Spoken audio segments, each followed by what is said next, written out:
श्री महालक्ष्मी व्रत कथा। श्री गणेशाय नमः। एक समय महाराज युधिष्ठिर श्री कृष्ण भगवान से बोले, हे पुरुषोत्तम, नष्ट हुए अपने स्थान की पुनः प्राप्ति कराने वाले और पुत्र, आयु, ऐश्वर्य तथा मनोवांछित फल देने वाले किसी एक व्रत को मुझसे कहिए।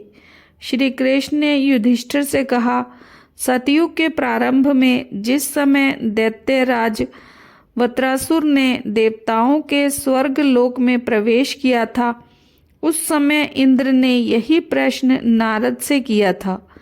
नारद जी ने कहा, हे इंद्र, पूर्व समय में अत्यंत रमणीक पुरंदपुर नामक नगर था। वह नगर धर्म, अर्थ, काम और मोक्ष इन चारों पुरुषार्थों का उत्पत्ति स्थल होने के कारण संसार का भूषण रूप था। उस नगर में मंगल नाम का एक राजा राज्य करता था।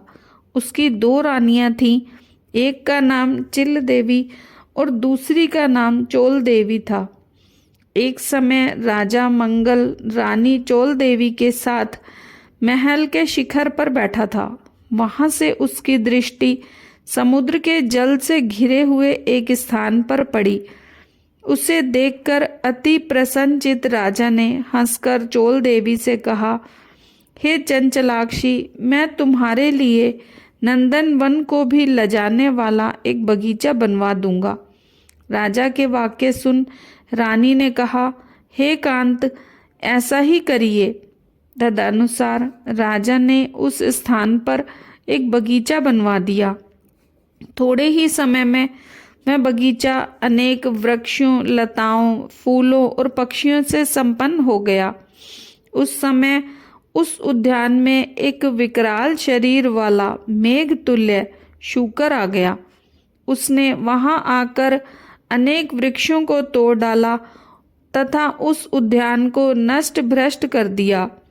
काल तुल्य उस शूकर ने कई रखवालों को भी मार डाला।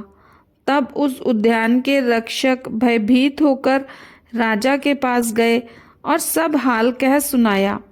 ये बात सुन राजा ने अपनी सेना को आज्ञा दी कि शीघ्र जाकर उस शूकर को मार डालो। तदंतर राजा भी एक मतवाले हाथी पर सवार होकर उद्यान की ओर चल पड़ा। सेना ने शूकर को चारों ओर से घेर लिया। तब राजा ने उच्च घोष करके कहा, जिस रास्ते से यह शूकरधम निकल जाएगा, उस सिपाही का सिर शत्रु की भांति काट डालूंगा। लेकिन वह शूकर उसी मार्ग से निकल गया जिस मार्ग में राजा खड़ा था, तथा उस घोर वन में राजा एकाग्रचित होकर उस शूकर को ढूंढ रहा था। एकाएक शूकर से सामना हो गया। तब राजा ने बाण से उसे घायल कर दिया। बाण के लगते ही शूकर अपने अधम शरीर को छोड़कर दिव्य गंधर्व स्वरूप को धारण कर विमान पर जा बैठा। गंधर्व बोला, हे मणिपाल, हे महीपाल, आपका कल्याण हो। आपने मुझे शूकर योनि से छुड़ाया, सो बड़ी कृपा हो। अब मेरा हाल सुनिए। एक समय ब्रह्मा जी देवताओं से घिरे बैठे थे और मैं उनको तरह तरह के गुणों से युक्त गीत सुना रहा था। गाते गाते ताल स्वर से भटक गया। इसी कारण ब्रह्मा जी ने मुझे चित्ररथ गंधर्व का शाप दे दिया कि तू पृथ्वी पर जाकर शूकर होगा। जिस समय राजाओं का राजा मंगल तुझे अपने हाथों से मारेगा, उस समय तू शूकर योनि से छूटकर फिर इस गंधर्व योनि को प्राप्त होगा। अतएव हे महीपति, मैं इस योनि में आया था। आज आपके हाथ से मरकर मैं शूकर योनि से छुटकारा पा गया। अब मैं प्रसन्न होकर देवताओं को भी दुर्लभ एक वर देता हूँ, उसे स्वीकार करिए। धर्म, अर्थ, काम तथा मोक्ष को देने वाला ये एक महालक्ष्मी व्रत है। इसे करके आप सार्वभौम राजा हो जाएंगे। अब आप प्रसन्नचित होकर अपनी राजधानी को जाइए। नारद कहते हैं, चित्ररथ गंधर्व तत्क्षण अंतर्ध्यान हो गया। राजा मंगल जो ही चलने को हुआ त्यों ही एक बटुक बगल में शंबल के लिए दिखाई दिया। राजा ने बटुक से पूछा, तुम कौन हो, यहाँ किस लिए आए हो? बटुक बोला, मैं आपके राज्य का एक ब्राह्मण बालक हूँ तथा आपके साथ साथ ही यहाँ आया हूँ। मेरे योग्य कोई कार्य हो तो बताइए। राजा ने कहा, आज से मैं तुम्हें नूतन कहूँगा। अगर यहाँ कोई जलाशय हो तो मेरे लिए थोड़ा जल ले आओ। बटुक राजा को एक बरगद के वृक्ष के नीचे बैठाकर स्वयं घोड़े पर सवार हो जल लेने आगे चल दिया। थोड़ी ही दूर जाने पर उसे एक अति रमणीक तालाब दिखाई दिया, मानो स्वयं भगवान विष्णु एवं लक्ष्मी जी का निवास स्थान हो। वह तालाब स्वच्छ जल से भरा हुआ तथा कमल पुष्पों से सुशोभित हो रहा था। तालाब के किनारे अनेक स्त्रियां कथा कह रही थीं। बटुक ने स्त्रियों को अपना परिचय दिया तथा उनसे व्रत कथा के बारे में पूछा। स्त्रियों ने कहा, हमने महालक्ष्मी जी का व्रत किया है, सो उनकी कथा कह रहे हैं।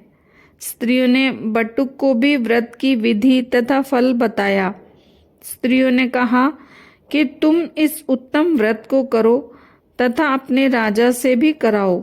यदि कोई उत्तम व्यक्ति मिल जाए तो उससे भी व्रत कराओ, किंतु नास्तिकों के सामने यह व्रत कभी न कहना। यह बटुक स्वयं पानी पी एवं घोड़े को पानी पिला, राजा के लिए जल लेकर घोड़े पर सवार होकर चल दिया। राजा को जल देकर उक्त व्रत का महात्म्य बताया और अनेक प्रकार की सामग्री एकत्रित करके राजा से व्रत कराया। तदंतर वह राजेंद्र घोड़े पर सवार होकर ब्राह्मण बटुक के साथ अपनी पुरी के निकट पहुंचा। अपने राजा को आते देख पुरवासियों ने तुरही आदि बाजों की बजाते हुए फूलमालाओं से उनका स्वागत किया। स्त्रियों के द्वारा फेंके हुए धान के लार्वा से पूजित हो उस ब्राह्मण बटुक के साथ राजा मंगल अपनी पटरानी चोल देवी के महल में गया। जाते ही रानी ने राजा के हाथ में एक डोरा बंधा देखा। इस पर रानी अत्यंत क्रोधित होकर कहा कि मालूम होता है राजा शिकार के बहाने किसी दूसरी स्त्री के पास गया था। उसी से सौभाग्य के लिए राजा ने हाथ में यह डोरा बंधाया है। उसी का भेजा ये ब्राह्मण बालक भी मुझे देखने यहाँ आया है। ऐसा विचार करके चोल देवी ने राजा के हाथ में बंधा डोरा तोड़कर पृथ्वी पर डाल दिया। संयोगवश उसी समय चिल देवी की एक दासी कुछ देखने आई थी। उसने वह डोरा उठाकर उस ब्राह्मण बटुक से उसका कारण पूछा। बटुक ने दासी को सारी बात बताई और व्रत के बारे में भी बताया। तब दासी ने चिल देवी के पास जाकर वह व्रत बताया और ब्राह्मण को बुलाकर विधिवत महालक्ष्मी जी का उत्तम व्रत व पूजन किया। 1 वर्ष बाद महालक्ष्मी के दिन चिल देवी के महल में बाजाओं का शब्द हुआ। ये शब्द राजा मंगल ने भी सुना।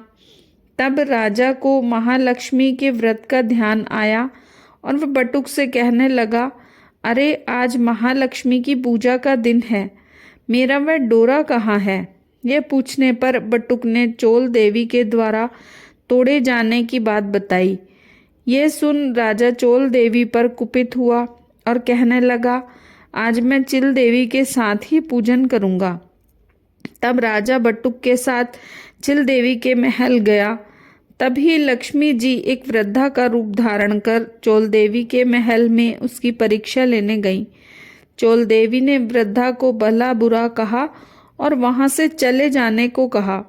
तब वृद्धा रूपी महालक्ष्मी ने चोल देवी को श्राप दिया कि तू शुक्रमुखी हो जा और ये मंगलपुर कोल्हापुर हो जाए। तभी से ये नगर कोल्हापुर कहलाने लगा।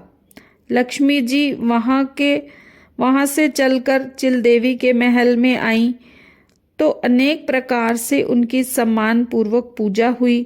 पूजन के बाद चिल देवी ने साक्षात लक्ष्मी जी का पूजन किया। तब लक्ष्मी जी बोली, मैं तुमसे पूर्णतः संतुष्ट हूँ, तुम जो चाहो सो वर मांगो। चिल देवी ने कहा, हे सुरेश्वरी, जो आपका उत्तम व्रत करे आप उसके घर कभी न त्यागना, और कथा पढ़े या सुने उनको भी आप मनोवांछित फल दें। महालक्ष्मी जी तथास्तु कहकर अंतर्ध्यान हो गईं। राजा ने भी चिल देवी के साथ पूजन किया। उसी समय ईर्ष्यावश चोल देवी भी चिल देवी के यहाँ चली आई, जबकि द्वारपालों ने बहुत मना किया, फिर भी न मानी। चोल देवी ने वहाँ का हाल देख न जाने क्या सोचा और अंगिरा ऋषि के आश्रम में चली गई। महर्षि ने चोल देवी का कुरूप चेहरा देखकर उससे महालक्ष्मी व्रत का पूजन कराया। महालक्ष्मी की पूजन व व्रत के प्रभाव से वह लावण्य युक्त सुंदर स्त्री हो गई। किसी समय राजा ने शिकार खेलते हुए अंगिरा मुनि के आश्रम में एक सुंदर रूपयुक्त तथा चंचल नयनों वाली स्त्री को देखा। उसे देखकर राजा ने पूछा, यह दिव्य रूप धारिणी स्त्री कौन है? मुनि ने चोल देवी का सारा हाल बताकर उसे राजा को सौंप दिया। तब राजा नगर में आकर चोल देवी और चिल देवी के साथ अनेक प्रकार के सुख भोगने लगा। चिरकाल तक राजा सप्तद्वीपों से युक्त पृथ्वी पर राज्य करने लगा। महालक्ष्मी के व्रत के प्रभाव से बटुक राजा का मंत्री बना। वह राजा पृथ्वी के समस्त सुखों को भोगता हुआ अंत में जाकर आकाश में विष्णु देवत नक्षत्र बनकर स्थित हुआ। नारद जी बोले, हे इंद्र, सब व्रतों में उत्तम व्रत मैंने तुमसे कहा है, जिसकी कथा मात्र सुनने से मनोवांछित फल प्राप्त हो जाता है। जिस प्रकार तीर्थों में प्रयाग, देवताओं में भगवान और नदियों में गंगा पुनीत मानी जाती हैं, उसी प्रकार ये व्रत सभी व्रतों में उत्तम है। हे इंद्र, धर्म, काम और मोक्ष की इच्छा से तुम भी इस व्रत को करो।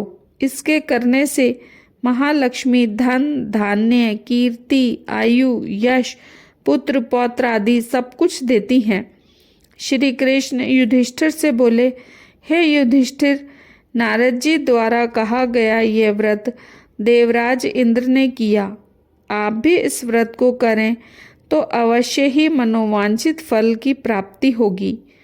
यह कथा श्री कृष्ण भगवान ने महाराज युधिष्ठिर से कही थी। अतः मनोकामना सिद्धि के लिए सभी लोगों को यह व्रत करना चाहिए।